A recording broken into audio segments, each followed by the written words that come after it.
তোমাদের মনে আছে সেই ছোটবেলার নববর্ষের কথা? সে নববর্ষে পয়লা বৈশাখের আগে আহ, সেই বাড়ির লোকজন চৈত্র সেলের সেই ছোট ছোট হাফ প্যান্ট, তারপরে জামা সুতির, ওগুলো সব নিয়ে আসতো।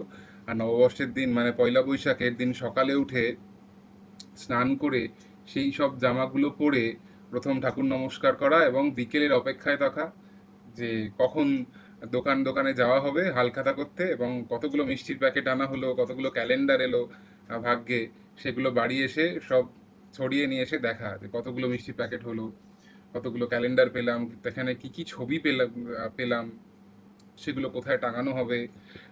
সেটাও একটা আনন্দের অন্য রকমের দিন ছিল, তাই না?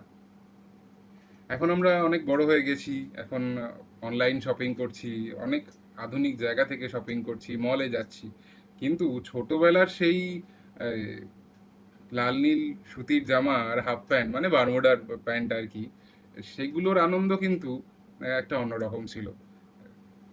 সেগুলোর কথা ভাবলে এখনো অনেকটা নস্টালজিক লাগে।